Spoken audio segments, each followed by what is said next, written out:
Welcome back to Happy Hour Econ, where a comedian and an economist walk into a bar. I'm Lou Perez, the comedian.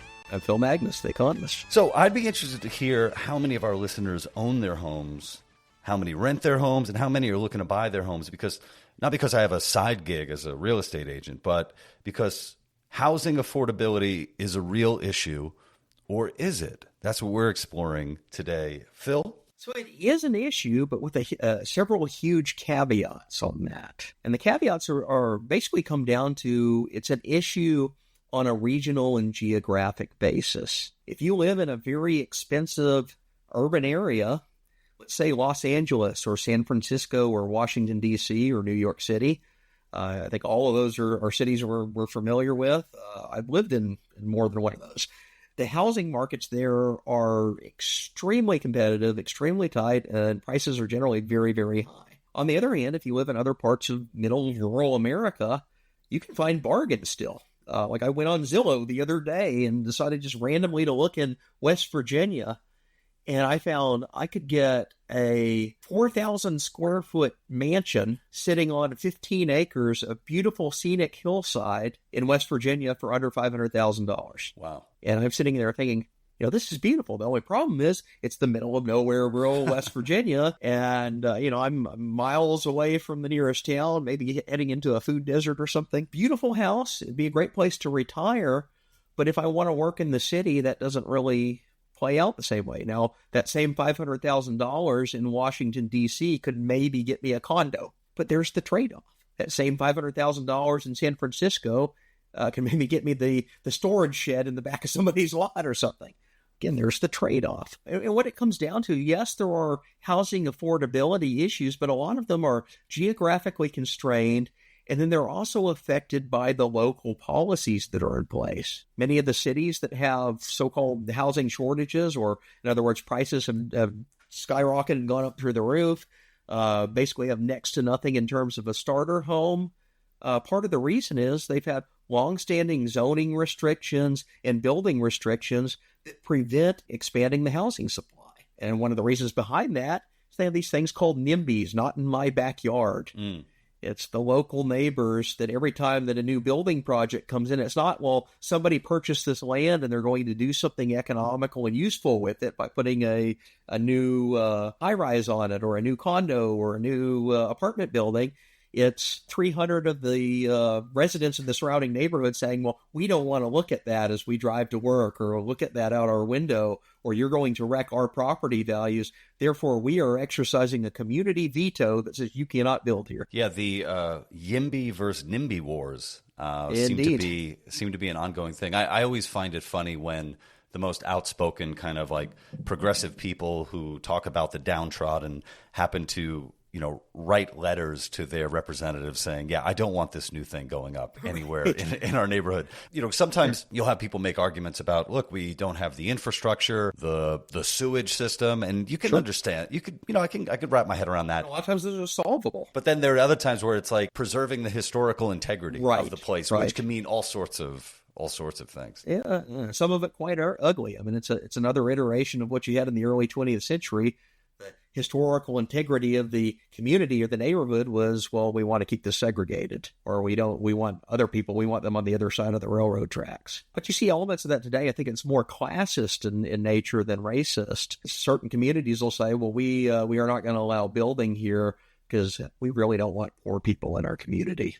And yet these are ultra-progressive, left-leaning areas of the country that are also very well off, saying, well, if you make below this income level, you aren't going to be able to afford to live here. And we're actually okay with that because we're going to prevent anyone from building anything that we would view as unsightly. And you have YIMBYs, for example, in Austin, where they've been allowed to build, and you've seen prices go down, which is great.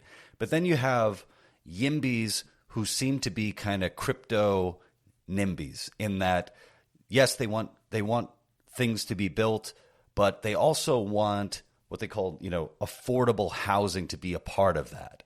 And then you start to get into these really complex, screwy relationships where a certain percentage of the new apartments need to be, quote unquote, affordable. qualify for low income categories on the federal level. And this just might be a personal thing. I mean, I've been to places all around the U.S., all around the world, been to some beautiful areas, and I'm like, you know what? I don't deserve to live here. Not because I'm a bad person, but because, man, you should have a lot of money to be able to live here. Look how beautiful this place is. So I would feel so weird of saying, you know what? You need to make this beautiful place more affordable so Lou Perez can live here. And it's kind of like, what right do I have to live really anywhere? It's the classic example. They're using government as the allocation mechanism of the housing market rather than the market itself. Now, let's imagine a scenario where you eliminated all zoning within reason, or you removed all the restrictions on building height or land use and what you could do with a certain type of property. You allowed people, if you own this 10-acre tract of former farmland and you want to break that up into 30 housing units, that's your right to do that as an owner of that land. You actually start to introduce market mechanisms into the local housing market because the owner of that land can now sell off those parcels. And the new purchasers of those parcels can do what they want with it. Some may build a house, some may build an apartment complex, some may build a store, but the zoning is not there to allocate it. Now, I think in that scenario, you basically get the competitive forces of the market determining how the land is used. And what its best use is, it's realized by the transactions between the consumer and the seller. On the other hand, you introduce planners in there. Well, they say, well, this 10-acre tract of former farmland is only permitted for low-density rich people housing, or it's only permitted for storefronts, commercial space. You've already cut out one of the decisions that could come from a free and open market by restricting it to a certain type of use.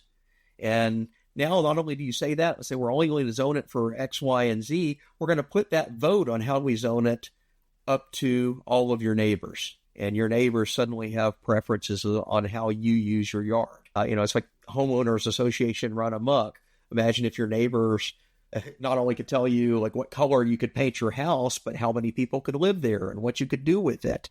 And if you could even have a house, or maybe they tell you that you cannot repair your driveway next year unless you meet this particular code.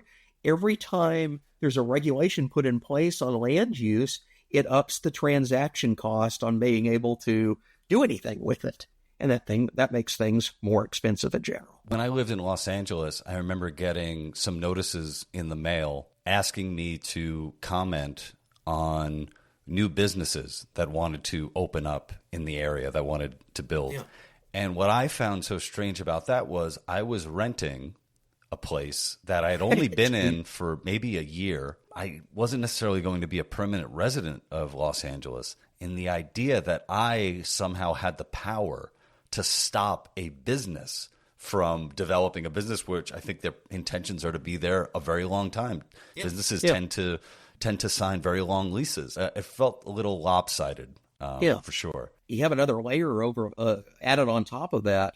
If they put out a notice that we're going to have this public hearing and a democratic vote on whether the new shopping center can go in down the street, that sounds like New England Town Hall in 1760 style governance, and it's democratic and it's fair and everything like that. But what you're actually seeing, the average person in that city doesn't care if there's a zoning permit issued to the shopping center down the street. They actually probably would like that shopping center there.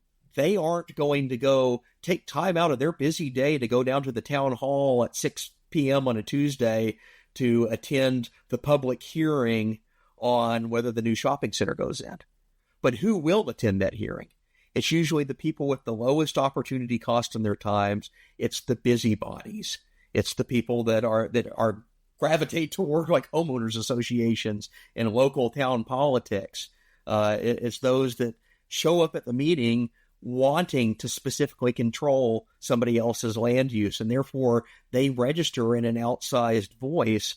They may even be a tiny portion of the community that wants to stop this new shopping center, but because everyone else actually has real lives and they're trying to do something with it, they don't show up at the meeting. but the busybody does, and that's what gets registered in the hearing. And you know what, I have to admit, and I need to point to a previous episode we did, the 420 episode, where I voted no on a head shop coming into town. I was definitely a NIMBY for that topic. I was a NIMBY. But, you know, I mean, that is to say, you know, is there, you know, some place for NIMBYism when it comes to community and land use? I think we raised earlier in the episode, there are certain things like public utilities, insofar as they're going to be public. That does put a strain on the community if there's a lot of building. Roads, another classic example. What if we privatize the roads? I'd love it. But the fact is, we live in a world where most roads are public, and that means public resources must be spent on maintaining and paving and expanding them. And, you know, if you're saying, all right, go on a building spree, but there are no roads in the area and there's no sewage system to carry the waste away, you could be inviting a problem there. The question is, like, how do we do this in an efficient way, knowing that roads and sewage systems are probably going to be tied up in bureaucracy?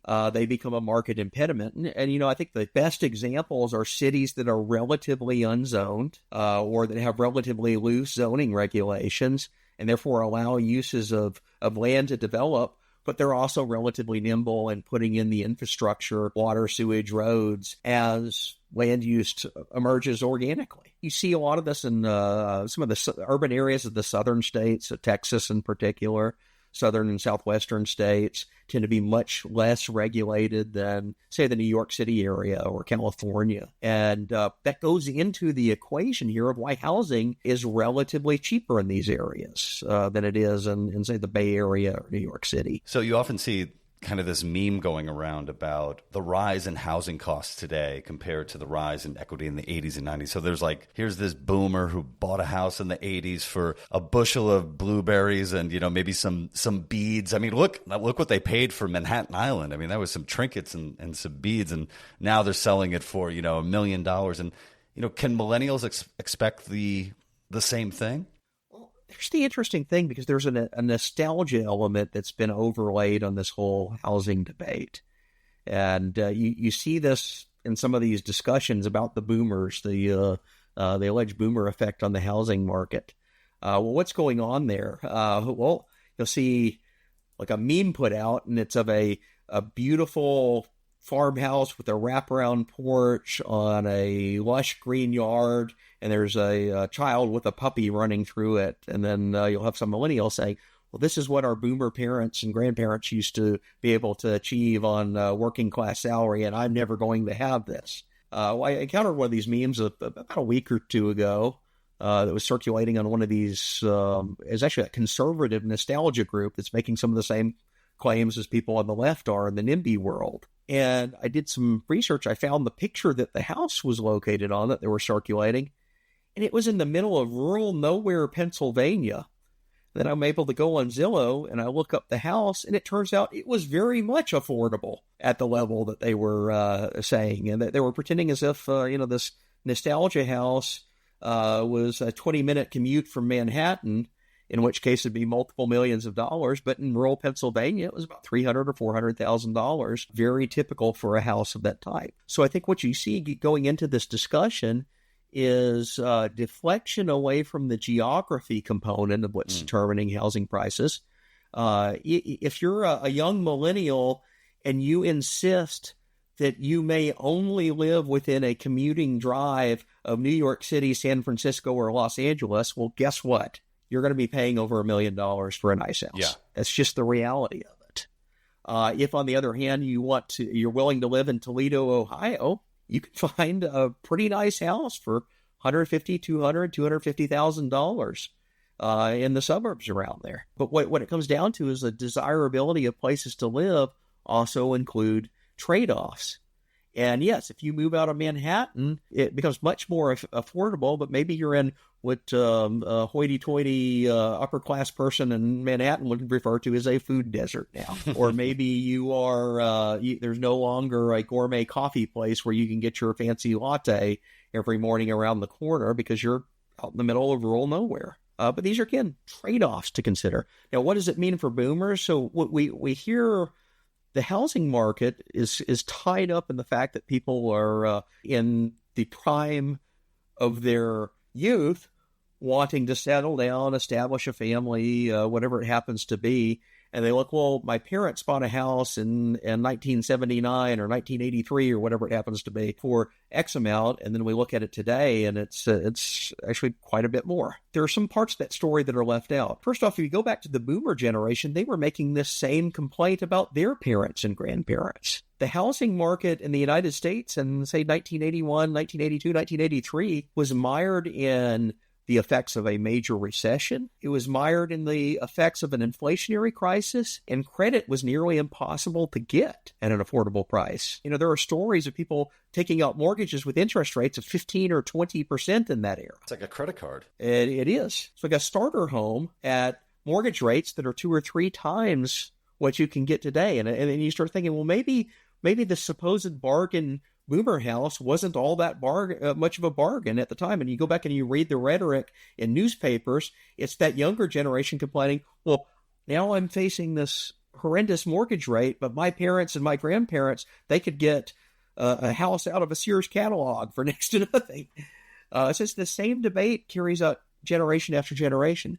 Now, there is an element of it that is tied up in the NIMBYism because, you know, if people get into older stages of life, a lot of their net worth, their value is tied up in their house. And if you're in a now very wealthy area of an urban city and you have a house that you bought for $300,000, inflation adjusted, so it's probably like $70,000 even back in the early 80s or so. But you have, say, an inflation adjusted house that's gone from $300,000 when you bought it to, in today's dollars, $1.5 million, and that's the majority of your estate. That's the big nest egg you're sitting on, and you're also a voter, and you're a retiree, and you have a lot of time on your hands, so you can go down to the town meeting whenever there's a permit hearing on whether to build an apartment complex down the street. Well, what do? You go there, and you be the veto. You're the NIMBY now, and saying, don't build in my area because that's going to erode my housing value. And I think that's an area where young people do have a valid complaint, is an older generation embracing NIMBYism to prop up the values of their home as basically a mechanism to preserve their nest egg. Mm-hmm. So some element of that does occur, and it just speaks to the problem of the political allocation.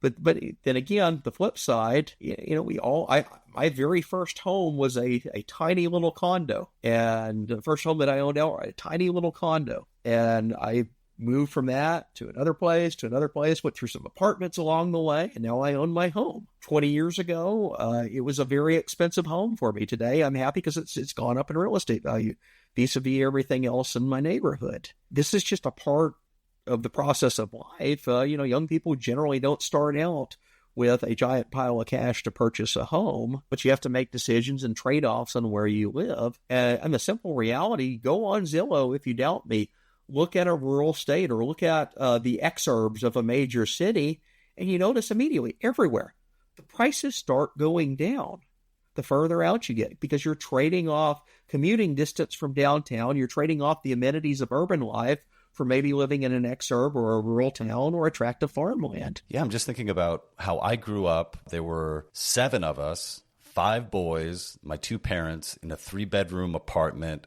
in Woodside, Queens. And okay. I think we were there, at least in that apartment. We went from a 2-bedroom to a 3-bedroom. I think we moved out when I was 12.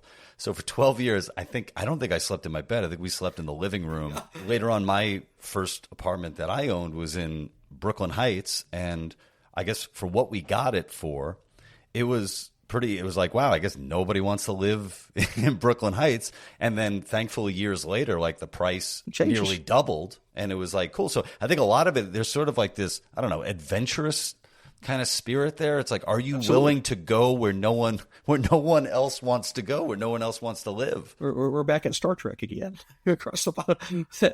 No, and it lays over the nostalgia element because there's a element of falsehood, false memory to this nostalgia. You talk to people today as, well, my parents or my grandparents, they lived in this giant farmhouse on tracts of acreage just outside of town.